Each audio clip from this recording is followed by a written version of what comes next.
जय Hind. Welcome to Make Dream Career. दोस्तों आज इस वीडियो में हम लोग boundary conditions for electric displacement vector यानी कि डी वेक्टर का बाउंड्री कंडीशंस हम लोग निकालने वाले हैं। इससे पहले हम लोगों ने boundary conditions for B vector find out कर लिया है कि यदि ये जो मैग्नेटिक फील्ड वेक्टर जो होता है वो एक माध्यम से दूसरे माध्यम में जाता है तो सरफेस पर कौन सा कंडीशन को सेटिस्फाई करता है वो हम लोगों ने लास्ट वीडियो में देख लिया है। आज हम लोग देखने वाले हैं boundary conditions for D vector. आइए सबसे पहले हम लोग समझते हैं कि बाउंड्री कंडीशन होता क्या है। तो दोस्तों जैसा कि आपको पता होगा, यदि आपने boundary condition for B vector देखा है तो वहां पर हमने बताया था कि मान लीजिए ये एक हमारा माध्यम 1 है और ये हमारा एक माध्यम दूसरा है।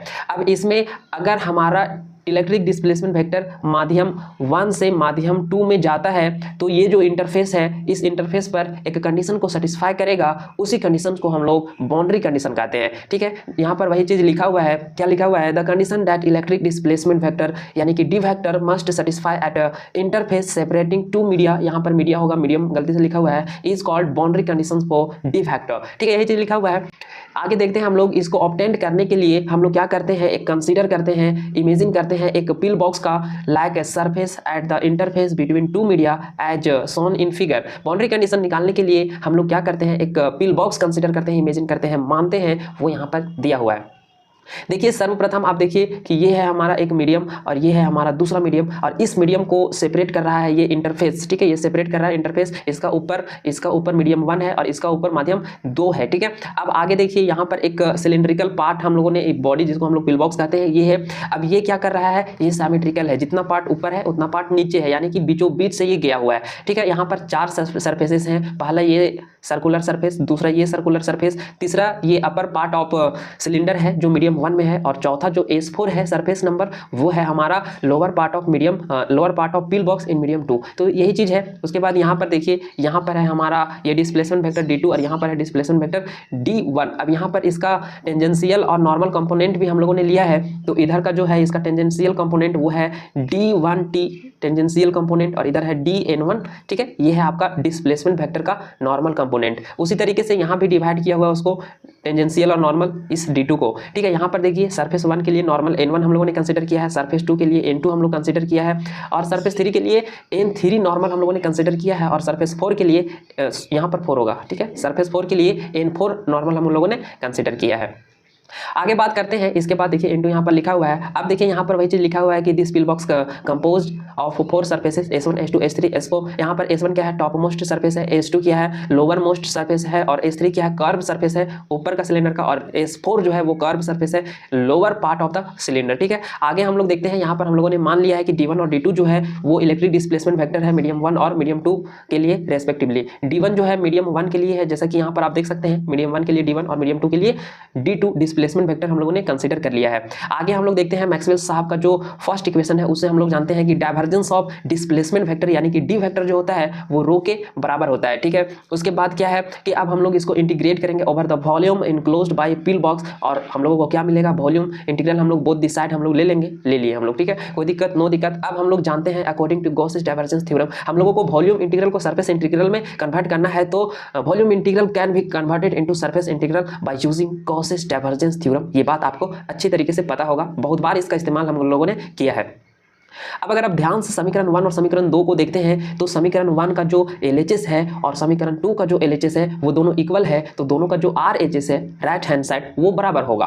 आगे हम लोग वही चीज हम लोगों ने किया है, दोनों का RHS हम लोगों ने लिख दिया है। Since pill box contain 4 surfaces as shown in figure, जैसा कि हम लोगों को पता है, जैसा कि दिखाया हुआ है अभी कि जो पिल बॉक्स है उसमें 4 सरफेसेस है, S1 S2 S3 S4। तो हम लोगों ने सबको डिवाइड कर दिया है इस सरफेस इंटीग्रल को। ध्यान देने वाली बात यह है कि सरफेस इंटीग्रल में यहाँ पर देखिए, यहाँ पर लिखा हुआ है, तो यहाँ पर हम लोगों ने क्या किया है, DN/DS लिखा हुआ है। तो देखिए अगर हम लोग D1 का बात करेंगे तो D1 का 2 कंपोनेंट S1 और S3 जाएगा, तो सॉरी D1 तो रहेगा ही, उसमें N1 और N3 जाएगा। तो देखिए D1 और N1 और एक और है D1 और N3। क्यों? क्योंकि एक ही सरफेस में दोनों यहाँ पर दिया हुआ है। देख लीजिए ये जो D1 है इसका 2 सरफेस कवर कर रहा है, ये एक S1 और एक S3। तो इसके लिए हम लोग जब लिखेंगे तो D1 N1 लिखेंगे एक बार और एक बार लिखेंगे D1 N3 लिखेंगे। ठीक है, वही चीज वहां पर लिखा हुआ है। उसी तरीके से अगर हम लोग D2 का बात करें तो ये भी 2 सरफेसेस को कवर कर रहा है, पहला D2 और दूसरा S2 और S4। ठीक है, यहाँ पर N4 है, N3 नहीं, ये है N4। ठीक है, तो इसको आप ध्यान रखेंगे, इसके साथ हम लोगों ने N4 भी लिया है। तो यहाँ पर d1 n1 ds plus surface integral s2 जो है वो d2 n2 ds, और यहाँ पर s3 जो है वो surface integral s3 d1 n3 ds, और यहाँ पर जो सरफेस इंटीग्रल s4 है वो है यहाँ पर आपको लिखना पड़ेगा, इसको क्या लिखना पड़ेगा, d2 लिखना पड़ेगा। ठीक है, यहाँ पर छूटा हुआ है तो आप इसको थोड़ा सा कवर कर लेंगे, यहाँ पर d2 लिखा हुआ है। ठीक है, d2 n4 ds। आगे हम लोग यहाँ पर देखते हैं, अगर हम लोग मान लेते हैं कि इसका जो लेंथ है सिलेंडर का वो 0 को अप्रोच करेगा, तो क्या होगा कि यहाँ पर s3 और s4 का कोई भी कंट्रीब्यूशन नहीं होगा। The volume integral on RHS changes to surface integral and hence surface density, जो सिग्मा है वो हमारा यूज होगा in the place of volume density rho के स्थान पर। आइए इस बात को हम लोग यहाँ पर फिगर के माध्यम से समझते हैं। यहाँ पर आप इसका जो लेंथ है उसको आप बोल सकते हैं कि ये पूरा लेंथ को हम लोगों ने dl माना है, फिगर में आप दिखा दीजिएगा। अब सोचिए कि इधर से अगर हम लोग इसको प्रेशर डालते हैं, इधर से भी प्रेशर डालते हैं और इसको चिपका देते हैं, तो यहाँ पर क्या होगा, यहाँ पर जो है वो यहाँ पर हमारा ये जो सरफेस एरिया जो है ये a के बराबर, तो ये जो s1 जो है वो भी यहीं पर कोइंसाइड कर जाएगा और s2 जो है वो भी यहीं पर कोइंसाइड कर जाएगा, और ये पार्ट दोनों का कंट्रीब्यूशन क्या हो जाएगा, खत्म हो जाएगा। तो ओवरऑल s1 और s2 एक जगह पर चला जाएगा इसी एरिया पर, सर्कुलर एरिया पर, और n3 या फिर आप बोल सकते हैं s3 और s4 जो है उसका कंट्रीब्यूशन समाप्त हो जाएगा। तो आप उसमें डेल एन आप चेंज इन लेंथ आप उसको दिखा, चेंज इन लेंथ नहीं बोल सकते हैं, इस सिलेंडर का पूरा लेंथ को हम लोग माने हैं जो यहाँ पर छूटा हुआ है, तो आप इसको लिख लेंगे। ठीक है, डेल एन।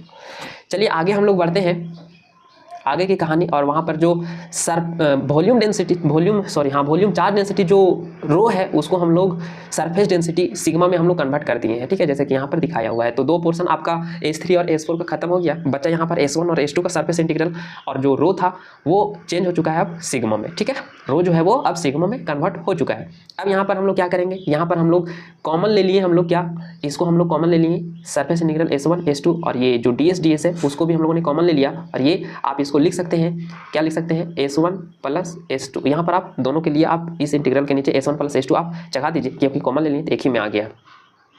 ठीक है, अब यहाँ पर देखिए, यहाँ पर क्या है, ये होल सरफेस है, ये s1 प्लस s2 के लिए ये भी है, तो यहाँ से ds और इंटीग्रल यहाँ से समाप्त हो जाएगा, तो यहाँ पर सारा समाप्त हो जाएगा। तो बचेगा क्या, देखिए यहाँ पर बचेगा आपका सिर्फ ये वाला पोर्शन ब्रैकेट के अंदर वाला, और इधर का सिग्मा बचेगा। ठीक है, आगे हम लोग बात करते हैं। यहाँ पर देखिए n1 n2 जो है वो इक्वल है मैग्नीट्यूड में बट अपोजिट है डायरेक्शन में। फिगर बार बार हम ऊपर नहीं करते, यहाँ पर मैं आपको समझाने का कोशिश करता हूँ। इधर है आपका n1 और इधर है आपका n2, दोनों का इस s2 पर है, ये हमारा s1 पर है, तो दोनों का जो मैग्नीट्यूड है n1 और n2 का वो इक्वल है, लेकिन डायरेक्शन एक का अपर है तो एक का लोअर है, एक ऊपर जा रहा है एक नीचे आ रहा है, तो डायरेक्शन चेंज है, इसीलिए हम लोग n2 को माइनस n1 लिख सकते हैं।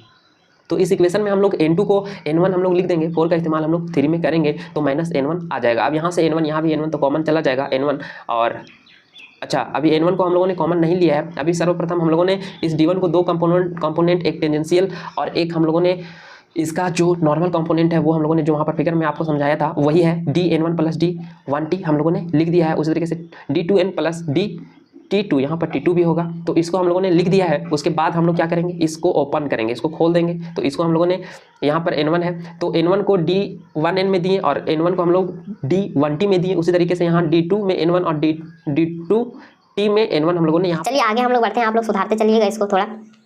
आगे हम लोग बात करते हैं यहाँ पर since angle between 1t and n1 जो है एंड d2t एंड n1 जो है वो 90 डिग्री है। एंगल वो 90 डिग्री है, क्यों, क्योंकि ये टेंजेंशियल है और ये नॉर्मल है, तो यहाँ 90 डिग्री नहीं बनेगा। इधर टेंजेंशियल कंपोनेंट है और इधर नॉर्मल कंपोनेंट है, तो यहाँ 90 डिग्री बनेगा। इसीलिए डॉट प्रोडक्ट अगर एंगल 90 होता है तो 0 बराबर होता है, तो वैसे लिखा हुआ है। ठीक है, cos 90 का मान 0 होता है ना, तो डॉट प्रोडक्ट में क्या टूटता है। अगर आपको ये वेक्टर का, दो वेक्टर का vector a dot vector b पता होगा तो इसको हम लोग लिखते हैं mod of a into mod of b into cos 90 degree. 90 degree लेंगे तो इसका वैल्यू हो जाएगा 0 और ये ओवरऑल हो जाएगा 0, इसीलिए उसको हम लोगों ने 0 लिख दिया है। अब देखिए आगे हम लोग बात करते हैं, तो यहाँ पर क्या हो जाएगा कि ये भी 0 है। ठीक है, ये दोनों का वैल्यू जो 0 है, इसलिए दोनों को हम लोग 0 लिख देंगे, तो सिर्फ ये वाला कंपोनेंट हमारा बचेगा। ठीक है, आगे हम लोग देखते हैं यहाँ पर d1n डॉट n1 है माइनस d2n डॉट n1 है। अब यहाँ से ये 0 के बराबर, इसको इक्वेशन 5 हम लोगों ने मान लिया है।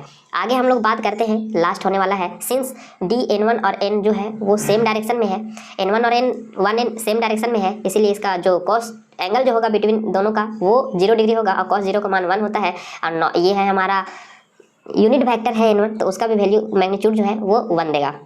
तो उस तरीके से ये हमारा D1n हो जाएगा और ये D2n हो जाएगा। ये बात आपको समझ में आ गया होगा। क्यों? क्योंकि देखिए ये है हमारा, इधर है हमारा n1 और इधर का ही डायरेक्शन में है हमारा D1n। तो दोनों का डायरेक्शन क्या है? सेम है। और जब दो वेक्टर एक ही डायरेक्शन में जाते हैं तो एंगल दोनों का बीच का जो होता है वो 0 होता है। वहाँ पिल बॉक्स में आप जाकर के देख सकते हैं। यहाँ पर उसी तरीके से ये भी हमारा D2n के बराबर हो जाएगा। अब इस वैल्यू को हम लोग इक्वेशन 5 में पुट करेंगे तो D1n and D2n equal to sigma के बराबर हो जाएगा। जहाँ पर हम लोग देख सकते हैं वेयर लिखा हुआ है DN1 जो है नॉर्मल कंपोनेंट है D1 का मीडियम 1 में, और N2 जो है वो नॉर्मल कंपोनेंट है मीडियम 2 में। ठीक है, तो आगे हम लोग यहाँ पर D1 का, यहाँ पर D2 सिर्फ रहेगा, N नहीं रहेगा। ठीक है, D2 का नॉर्मल कंपोनेंट है किसमें? मीडियम 2 में। आगे हम लोग बात करते हैं, लास्ट हो गया यहाँ पर, बोलता है कि this normal component of electric displacement vector D is not continuous. क्यों? क्योंकि यहाँ पर 0 बराबर नहीं है तो कंटिन्यूअस नहीं होगा। आगे हम लोग देखते हैं across the interface and change may be amount which is equal to the free space charge density sigma at the interface. Interface पर उन दोनों का जो चेंज होगा वो सिग्मा के बराबर होगा, यही चीज़ बोल रहा है। तो मिलते हैं फिर से नेक्स्ट वीडियो में।